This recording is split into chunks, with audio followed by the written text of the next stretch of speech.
여러분 혹시 이 드록바 효과라는 단어를 들어보신 적이 있습니까?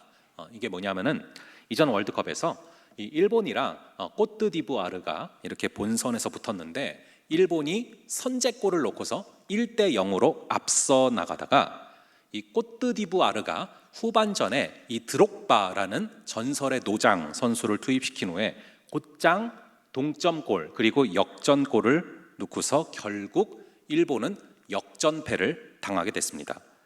일본은 굉장히 높은 점유율을 자랑하는 티키타카라는 그런 축구를 구사하는데 상당히 세밀하고 잼새가 있는 그런 축구를 구사를 하기 때문에 이 꼬트디부아르가 일본에게 끌려다니면서 고전을 면치 못하고 있었거든요.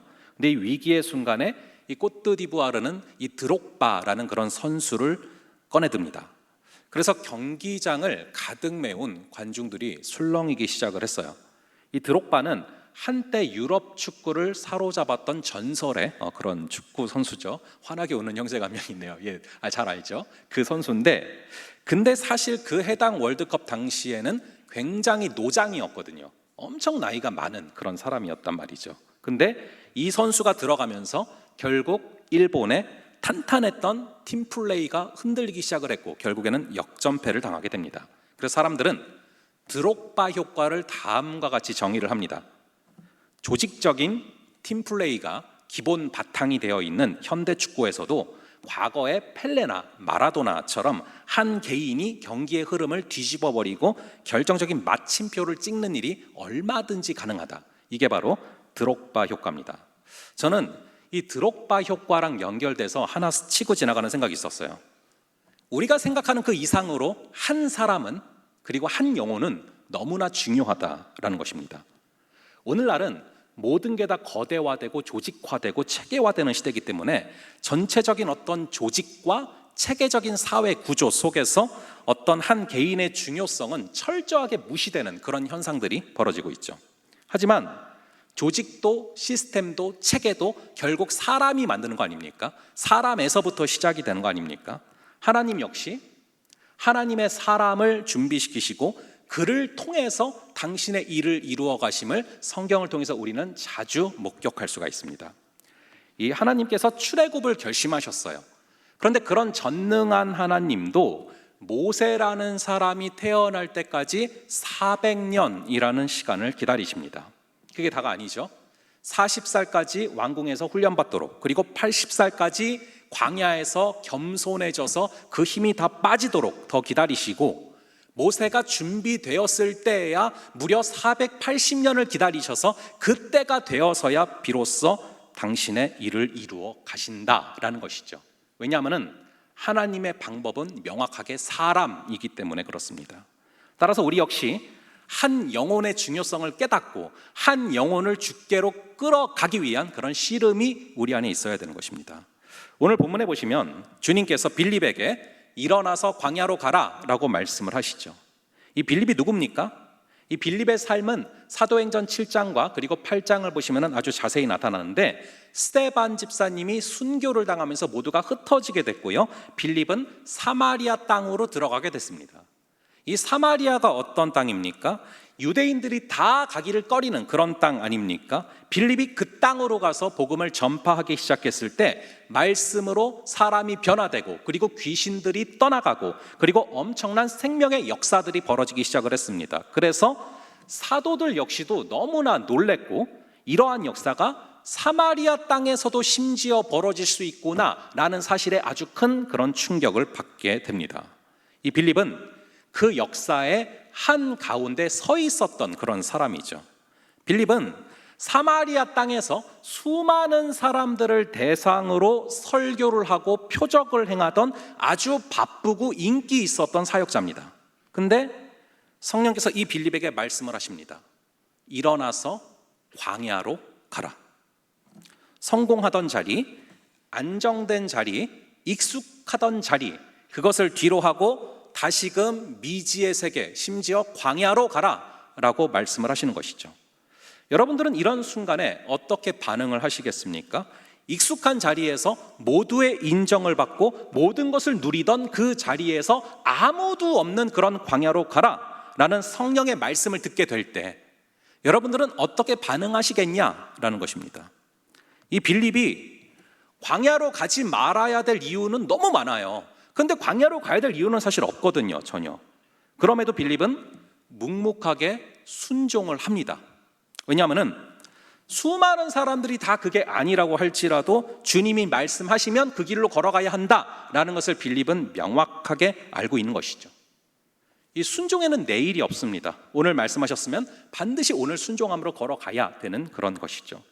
그렇기에 인정받던 그 자리, 그리고 성공하던 그 자리를 뒤로 하고 기꺼이 주님이 주시는 마음으로 일어선 것입니다. 그래서 이 빌립은 무슨 일이 벌어질지를 모르는 채 그냥 광야로 길을 떠났습니다. 갔더니 여러분 무슨 일이 벌어집니까? 마치 사마리아에 수많은 사람들이 몰려들었던 것처럼 광야로 갔지만 하나님의 말씀에 순종해서 갔더니 그 광야에 수많은 사람들이 몰려들었을까요? 막 플랜카드 붙여 있고 막 환영한다고 써져 있었을까요? 전혀 안 그랬어요. 말 그대로 그냥 텅 빈 광야입니다. 아무도 없어요. 근데 그 광야에서 수많은 사람들이 아니라 딱 한 명을 만나요. 딱 한 명. 얼핏 생각해 보면 빌립이 그냥 하던 대로 그 사마리아 지역에서 수많은 대중들을 대상으로 전도하는 것이 훨씬 더 효과적인 것처럼 보이지 않습니까? 하지만 성령께서 그렇게 이끄신 데는 사람의 생각과 사람의 시각을 뛰어넘는 하나님의 아주 깊은 뜻이 숨겨져 있습니다. 그 광야에서 만나게 된 그 한 사람, 딱 한 사람이 누굽니까? 우리 한번 27절, 28절, 오늘 본문의 27절과 28절 두 구절을 한번 함께 읽어보겠습니다. 시작. 일어나 가서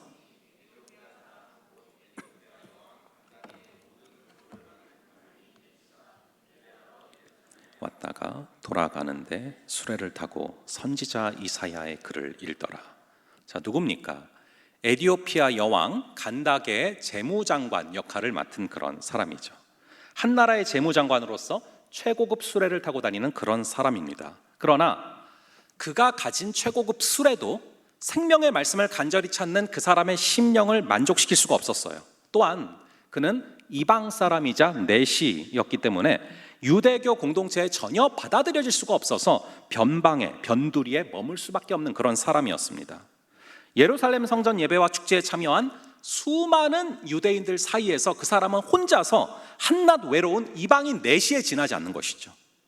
결국 이 내시는 혼자 있다가 쓸쓸하게 자기 고향으로 돌아갈 수밖에 없었어요.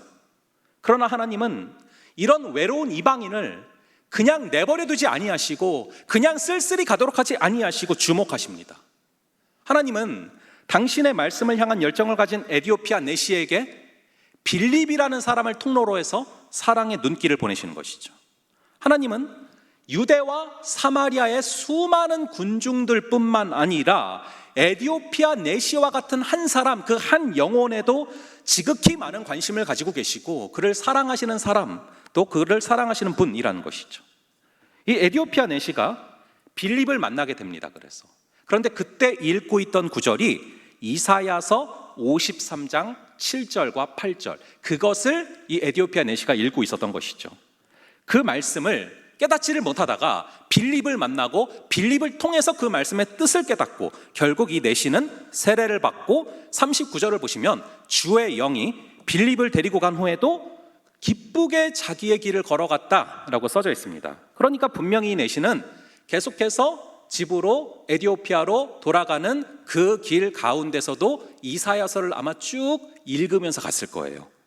그런데 오늘 이제 이 둘이 같이 읽었던 본문이 이사야서 53장 아닙니까?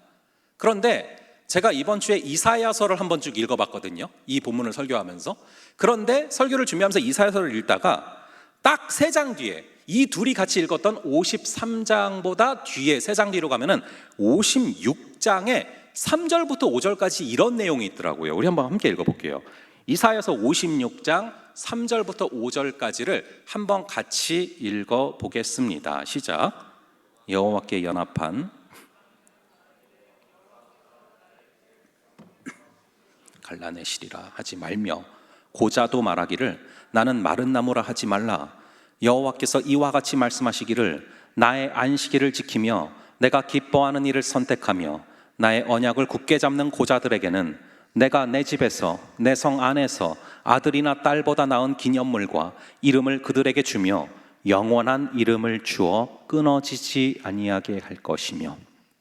이 에디오피아 넷이, 이 사람이 뒤에 가면서 이 장을 읽다가 바로 세 장 뒤에 있는 이 이사야서 56장을 읽다가 얼마나 이 말씀이 귀하게 깨달아지고 닭살이 돋았겠습니까? 하나님께서는 당신의 말씀에 그대로 순종하시는 빌립과 말씀을 뜨겁게 사모하는 에디오피아 넷이 이를 광야길에서 이사야 말씀을 통해서 서로 만나게 하셨어요. 여러분, 2000년 전에 사도행전에 나타난 이 에디오피아 넷이와 그리고 빌립의 만남은 우리의 삶 속에서도 계속 이루어질 수 있음을 믿으시기 바랍니다. 하나님은 나를 향한 에디오피아 넷이를 어딘가에 두셨어요. 그리고 나를 향한 빌립도 두셨다라는 것입니다. 이 에디오피아 넷이 한 영혼을 주께로 이끄시기 위해서 빌립을 사용하신 것처럼 하나님은 우리 한 명 한 명을 어떠한 한 영혼을 주께로 이끌기 위해서 사용하심을 믿으시기 바랍니다. 분명히 우리의 삶에는, 우리의 주변에는 마치 메마른 광야길을 허탈하게 내려가는 에디오피아 넷이 같은 사람들이 분명히 숨겨져 있어요. 반대로 때로는 우리가 이 에디오피아 넷이처럼 정말로 쓸쓸하게 광야의 길을 내려간다 할지라도 우리가 말씀을 향한 열정을 놓치지 않는다면 하나님은 분명히 우리에게 어떠한 빌립과의 만남을 허락하시면서 우리의 삶 속에서 주님의 말씀이 그대로 이루어지는 것을 체험케 하시는 줄을 믿으시기 바랍니다. 우리 누군가가, 또 우리가 누군가에게 빌립이 되는 역사가 있기를 간절히 바랍니다. 사실 이 한 영혼을 주께로 이끈다라는 거 사람의 힘으로 할 수 있는 일이 아니에요. 우리는 한 영혼을 품기에는 너무나 많은 결점이 있고 약점이 있어요. 한 영혼을 품기에는 우리의 속이 너무 좁아요. 한 영혼을 품고 한 영혼을 용납하고 한 영혼을 주께로 이끄는 것이 너무 어려운 일이다라는 것을 우리가 잘 알고 있지 않습니까? 하지만 주님께서 이끌어 가시면, 주의 말씀에 붙잡힌 바 되면은 나로서는 상상할 수 없었던 놀라운 역사를 우리 주님은 분명히 가능케 하신다라는 것이죠. 우리는 편하고 쉽고 안전한 길을 원하지만 주님은 빌립에게 불편하고 안전하지 못한 광야의 길로 가라고 하십니다. 그리고 하나님은 처음부터 빌립에게 광야 길로 갈 때, 광야 길로 가면은 에디오피아 내시를 만나게 될 거야 라고 말씀하지도 않으셨어요. 하나님은 처음부터 우리를 향한 계획을 다 보여주지 않으세요. 우리를 향한 계획을 처음부터 다 말씀하지 않으세요. 그럼 얼마나 쉽겠어요? 그러지 않으세요. 한 걸음 한 걸음씩 그 말씀을 쫓아갈 때 그 다음 단계를 보여주시며 우리를 끌어가시는 것입니다. 그래서 다음 단계로 29절을 보면은 성령께서 빌립에게 그 내시가 타고 가는 수레로 가까이 가라 라고 마음속에 감동을 주시고 말씀을 하십니다. 근데 30절을 보면은 빌립은 그 말씀에 순종해서 그냥 걸어간 것이 아니라 달려갔다 라고 증언하고 있죠. 그런데 그 내시는 마침 그때에 어디를 읽고 있었습니까? 이사야서 53장 7절과 8절을 읽고 있었죠. 그게 바로 오늘 본문에 나오는 32절 33절인 것입니다. 우리 한번 32절 33절 다시 한번 볼게요. 이거를 딱 읽고 있었단 말이죠. 에디오피아 내시가. 이 두 구절을 함께 읽겠습니다. 시작. 그가 도살자에게로 가는 양과 같이 끌려갔고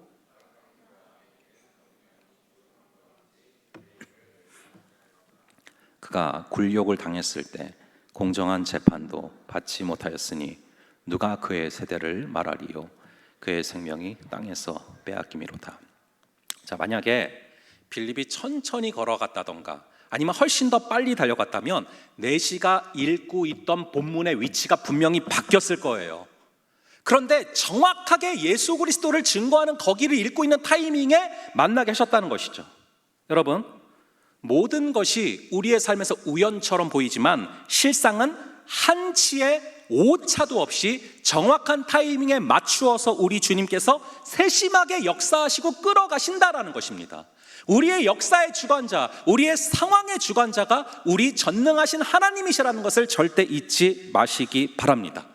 이러한 완벽한 주님께서 우리의 모든 것을 끌어가고 계시기 때문에 주님께 순종하면 우리가 아무리 부족하고 연약할지라도, 우리 안에 답이 없을지라도 우리를 통해서 한 영혼을 주께로 이끄시는 그 역사를 분명히 허락하실 줄로 믿습니다.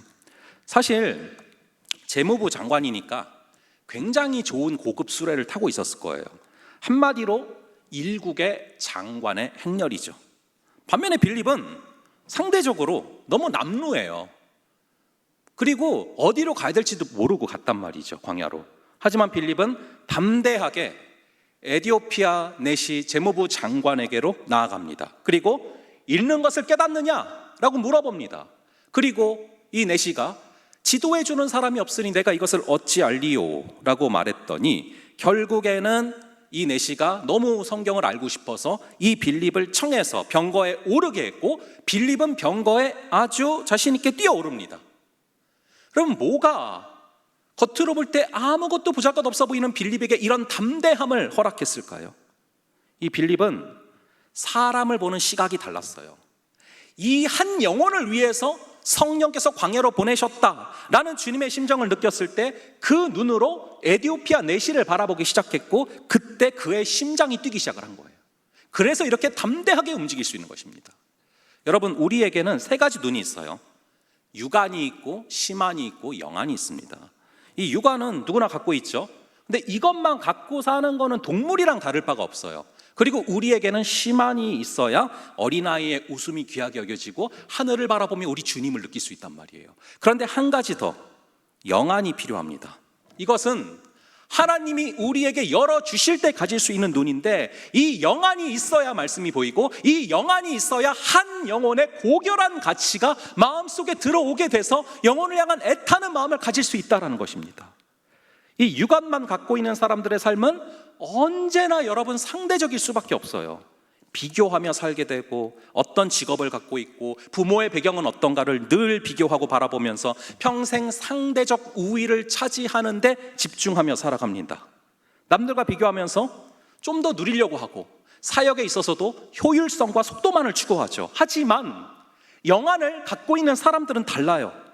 하나님이 지으신 사람들이기 때문에 한 영혼 한 영혼이 얼마나 소중하고 고귀하고 가치가 있는지를 압니다. 그리고 그 눈은 남들만이 아니라 자신에게도 향하는 거예요. 그래서 내 자신이 비록 비교 우위에서 열등할지라도, 이 땅에서 보잘것없는 삶을 살고 있는 것처럼 여겨질지라도 영안으로 자신을 바라보는 사람은 자신의 소중함을 깨달을 수 있기 때문에 매 순간 감사하고 소망 가운데 걸어갈 수 있는 것입니다.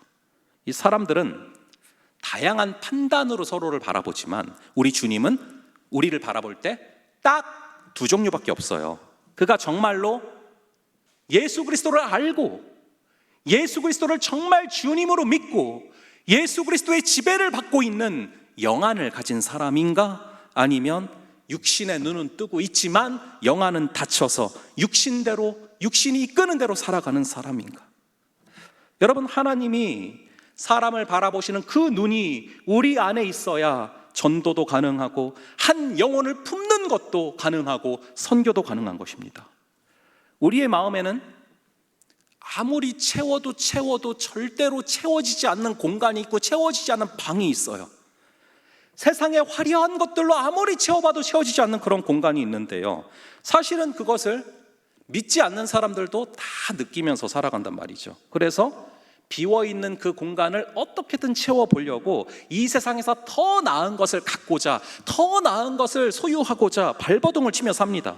이것은 마치 목이 마른데 바닷물을 마시는 거랑 똑같단 말이에요. 그렇게 우리는 한 영혼을 바라볼 수 있는 눈을 가지고서 그 영혼들에게 유일한 생명수 되시는 예수 그리스도를 전할 수 있어야 되고, 우리가 먼저 유일한 생명수 되시는 예수 그리스도로 만족하는 삶을 살아야 결핍이 가져오는 삶의 문제들이 중단된다는 것입니다. 이 빌립이 광야를 향해서 내려갔을 때 이 빌립의 눈에 비친 것은 무엇입니까? 광야죠. 우리 눈에는 광야밖에 안 보일 수도 있어요. 하지만 하나님께서 바라보신 것은 그 광야 땅에서 만나야 될 그 한 영혼이었어요. 동시에 그래서 그 후에 빌립이 본 것은 그냥 에디오피아 내시 한 사람이죠. 우리도 어쩌면은 어떠한 사람을 바라볼 때 그냥 그 한 사람만 바라볼 수도 있습니다. 하지만 하나님이 바라보신 것은 그 한 사람으로 말미암아 구원받게 될 수천만의 영혼이었어요. 결국에 이 에디오피아 내시가 주님을 영접함으로 인해서 그 후에 실제로 에디오피아가 국교화되는, 기독교로 국교화되는 역사가 벌어진다는 것입니다. 우리 주님은 그것을 내다보고 있었기 때문에 우리의 눈으로 볼 때는 사마리아에서 전도하는 게 훨씬 더 효과적으로 보이는 것 같은데 아무도 없는 광야로 보내신 거예요. 하나님은 그거를 내다보시기 때문이죠. 이 한 사람은 한 사람으로만 끝나는 것이 아니라 그 사람에게 민족이 달려있고 그 사람에게 수천만의 영혼이 달려있을 수 있다란 말이에요. 한 사람이 바뀌면 그 한 사람으로 말미암아 가정이 바뀌고요, 한 사람이 바뀌면 그 한 사람으로 말미암아 학교가 바뀌고, 한 사람이 바뀌면 그 한 사람으로 말미암아 민족이 바뀔 수 있는 역사를 우리 주님은 내다보신단 말입니다. 그게 바로 한 사람을 향하여 갖고 계시는 우리 주님의 비전이에요. 이 에디오피아는 땅 끝의 한 나라로 여겨졌던 나라란 말이죠. 이게 무슨 말입니까? 이 순간 복음은 땅 끝까지 전파되기 시작을 한 거예요. 오직 성령이 너에게 임하시면 너희가 권능을 받아서 예루살렘, 온 유대, 사마리아, 그리고 땅 끝까지 이르러 내 증인이 되리라, 이 말씀을 주시고 여기서 사마리아에서 에디오피아 내시를 만나게, 사마리아를 떠나자 광야에서 에디오피아 내시를 만나게 하시면서 결국 그 말씀 그대로 복음이 땅 끝까지, 에디오피아까지 흐를 수 있도록 주님께서는 역사를 하셨다라는 것이죠. 우리가 성령을 따라 순종했을 때 성령께서 친히 땅 끝까지 복음이 전파되도록 시작을 하신 것입니다. 여러분, 우리가 매일마다 세계 오지 끝까지 다닐 수가 없어요. 그럴 돈이 어디 있습니까? 하지만 우리가 서 있는 그 자리에서 한 사람을 변화시킬 때 그 한 사람이 또 다른 한 사람을 변화시키고, 그 한 사람이 또 다른 한 사람을 변화시키고, 그래서 결국에는 땅 끝까지 주의 복음이 흘러갈 수 있도록 주님께서는 귀한 계획을 세우시고 계시다라는 것이죠. 우리 예수님은 12제자가 마치 이 세상의 전부인 것처럼 그들에게 열정을 쏟으셨어요. 왠지 아십니까? 예수님에게는 한 사람은 단순히 숫자 1이 아니에요. 12명은 단순히 숫자 12이 아니라고요. 그 12 안에 예루살렘이 있었고, 온 유대가 있었고, 사마리아가 있었고, 땅 끝이 있었던 것입니다. 우리 예수님은 한 영혼을 통해서 예루살렘을 바라봤고, 온 유대를 바라봤고, 사마리아를 바라봤고, 땅 끝을 바라보셨다는 것이죠. 한 사람이 세워지면 그 사람으로 말미암아 이 세상이 변화될 것을 바라보신 분, 그분이 바로 우리 예수님이고 우리 역시 그분을 따라야 할 줄로 믿습니다. 한 영혼이 너무나 중요하단 말이에요.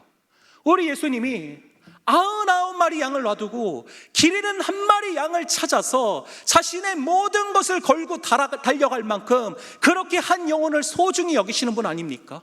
그것이 우리가 가지고 견지해야 될 그런 자세라는 것이죠. 여러분, 이 마더 테레사가 이런 시를 썼습니다. 한 번에 한 사람. 이 시의 내용이 이래요. 혹시 화면이 준비됐으면 화면으로 따라올 수 있도록 같이 한번 켜주세요. 이렇게 썼습니다. 나는 결코 대중을 구원하려고 하지 않는다. 나는 다만 한 개인을 바라볼 뿐이다. 난 한 번에 단지 한 사람만 껴안을 수 있다. 단지 한 사람씩만. 따라서 당신도 시작하고 나도 시작하는 것이다. 나는 한 사람을 붙잡는다. 만일 내가 그 사람을 붙잡지 않았다면 나는 42,000명을 붙잡지 못했을 것이다. 모든 노력은 단지 바다에 붙는 한 방울의 물과도 같다. 하지만 내가 한 방울의 물을 붓지 않았다면 바다는 그 한 방울의 물만큼 줄어들었을 것이다. 당신에게도 마찬가지다. 당신의 가족에게도 당신의 교회에게도 마찬가지다. 단지 시작하는 것이다. 한 번에 한 사람씩. 이게 주시는 음성을 여러분들이 기억을 하셔야 돼요. 제가 이전부터 디렉터로 섬길 때도요, 선교를 가는 목사님들에게 항상 강조한 게 있었어요. 뭐냐면은 어떤 걸 교육하라고 제가 항상 강조했었냐면은 이 선교팀 안에서도 여러분 가장 중요한 게 뭐라고 제가 자주 강조를 했었는지 아십니까? 민족을 품고 열방을 품기 전에 바로 곁에 있는 지체를 온전히 품고 용납할 수 있어야 된다. 그래서 바로 곁에 있는 지체를, 그 단점을 품을 수 있는 사람은 가서 민족도 품는다. 그렇기 때문에 항상 제가 기질 테스트나 MBTI 이런 것들을 꼭 교육을 하라고 늘 얘기를 했었거든요. 그리고 저희도 했어요. 얼마 전에 우리가 한 사람을 품어야, 바로 곁에 있는 지체를 품을 수 있어야, 그래야 민족도 품을 수 있다는 거예요. 한 번에 한 사람씩, 우리 곁에 있는 지체들을 여러분들이 목장 안에서 그 곁에 있는 지체들 한 명을 사랑할 수 있으면 이 세상을 사랑할 수 있고 민족을 사랑할 수 있는 사람이 된단 말이에요. 물론 한 사람을 품는 게 쉬운 일이 아니죠. 결코 내 힘으로 할 수 있는 일이 아니죠. 여러분, 이 패션 오브 크라이스트에 보면은 보셨죠? 거의 다 패션 오브 크라이스트를 거의 다 보셨을 거예요. 거기서 예수님의 역할을 맡았던 배우의 이름이 뭔지 아십니까? 이 짐 카비젤이라는 사람이에요. 근데 그분의 간증이 참 저한테는 뇌리에 남아있어요. 이분이 이 영화를 찍고 나서 있었던 일들을 쭉 간증을 하셨는데 어떻게 얘기를 하시냐면은 이렇게 얘기를 해요. 놀라운 일이 있다. 모두들 부활은 원하는데 고통은 원하지 않는다. 하지만 고통이 없이 금메달을 딸 수 있겠는가? 하면서 이런 질문을 던져요. 금메달을 목에 걸고서 애국가가 울려 퍼질 때 금메달을 걸고서 눈물 흘리는 선수들, 그 선수들이 나이키 회사에서 받게 될 돈 때문에 눈물을 흘리는 것일까? 아니면 자기의 희생, 자기 가족의 희생, 그간의 고통과 고생, 이런 것들이 생각이 나서 우는 것일까? 금메달을 따기 위해서는 나 말고도 수많은 사람들의 헌신이 필요하다. 이 영화에 임하는 각오도 마찬가지였다. 모든 희생과 고통과 감내를 초월할 수 있기를 바랬다. 기왕 할 거면 대충 하고 싶지가 않았다. 이 패션 오브 크라이스트란 영화를 통해서 한 명이라도 주님을 인격적으로 영접하고 체험할 수 있다면 그것만으로도 모든 고통은 의미 있는 과정이기 때문이다. 실제로 짐 카비젤은 이 영화를 찍으면서 의외로 굉장히 심각한 고통을 많이 겪게 됐어요. 그리고 영화가 제작되는 과정 자체가 너무 순탄치가 않았어요. 첫 장면을 찍을 때부터 짐 카비젤이 어깨가 탈골이 됐습니다. 그때 이런 기도를 했대요. 아니 하나님, 제가 지금 우리 하나님에 대한 그 영화를 만들고 있는데 내가 죄 짓는 것도 아니고 예수 그리스도를 증거하는 이 영화를 만들고 있는데 사단의 공격을 막아주셔야지. 아니 왜 저를 해하도록 내버려 두십니까? 이 기도가 나오더래요. 그렇지 않겠습니까? 동시에 많은 대형 출판사들로부터 이 패션 오브 크라이스트의 제작자인 멜 깁슨이 반유대주의자이기 때문에 후원을 끊어버리겠다라는 전화가 계속 오기 시작을 하는 거예요. 이런 안 좋은 일들이 쌓여가기 시작을 했대요. 그래서 이 감독이, 멜 깁슨이 너무 시달린 나머지 이럴 거면은 괜히 영화를 찍기 시작했다고, 그만두고 싶다고 막 이렇게 예수님을 원망하니까 이 짐 카비젤이 예수님 분장을 한 채로 원망하지 말아라 라고 얘기를 하더래요. 그러니까 이 배우가 점점 진짜 예수님을 닮아가기 시작을 하는 거예요. 이후로도 많은 고통을 겪게 됐습니다. 채찍을 맞는 장면에서 실수로 진짜 맞은 거예요. 그래가지고 30cm 이상 등이 찢어져서 꼬매기도 했고요. 십자가를 지는 장면에서 다시 어깨가 탈골돼서 병원을 갔습니다. 그리고 십자가 위에 매달리는 장면을 찍을 때는 원래 95kg였던 체중이 75kg밖에 안 나갔다고 해요. 너무 아파서 계속 토하고 양쪽 폐에 모두 물이 차서 폐렴에 걸렸어요. 촬영이 모두 끝난 후에는 심장 수술까지 받게 됐습니다. 그리고 가장 압권이 마지막 장면을 찍는데 바로 옆에서 벼락이 내린 거예요. 그거를 모든 촬영 현장에 있는 사람들이 보게 된 거죠. 한마디로 십자가를 온몸으로 경험케 하신 거예요. 그러면서 이런 말을 합니다. 오늘날 그리스도인들은 예수님께서 나를 위해 십자가에 달리셨기 때문에 나는 십자가에 달리지 않아도 된다라고 생각을 한다. 그렇다면 베드로는 왜 그렇게 순교해야 됐을까? 다른 제자들은 왜 그렇게 순교를 해야 됐을까? 도마는 뭐하러 인도까지 가서 순교를 해야 됐을까? 결국 짐 카비젤은 이 영화를 찍으면서 만약에 이 영화가 아무런 고통도 없이 만들어졌다면, 아무런 문제도 없이 만들어졌다면, 이 영화가 든든한 지원을 받아서 완벽한 세팅 가운데 만들어졌다면, 그래서 아무런 고난을 겪지 않고 이 영화가 만들어졌다면 결코 그 영화에 담긴 모습들을 담아낼 수가 없었을 것이며, 이 영화는 진정한 고통 속에서 태어났다라는 것을 강조합니다. 그 고통과 고난이 꽃을 피운 것이죠. 여러분, 한 영혼을 품는 게요, 보통 일이 아니에요. 엄청난 시간과 물질과 대가가 따를 수 있고, 때로는 속 터져서 죽을 때가 있을 수 있어요. 내가 사랑으로 베푼다고 생각하는데 악으로 올 때 힘들 수도 있죠.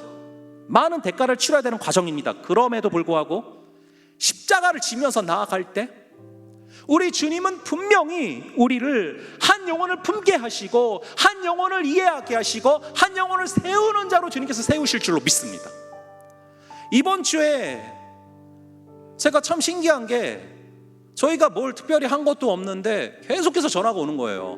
한 번은 무슨 온 누리교회 다니는 청년 한 분이, 전 모르는 사람이에요 전혀. 근데 어떻게 번호를 알아내셔가지고, 본인 회사가 여기 부천 쪽에 있는데 온누리교회를 서빙고를 매번 데려가는데 너무 멀어서 교회를 찾고 있대요. 그래가지고 우리 교회 보내고 싶다고도 전화가 온 거예요. 그리고 또 며칠 뒤에는 우리 교회 성도분이 또 새 가족을 전도해 오셨어요. 그래가지고 오늘도 만났거든요.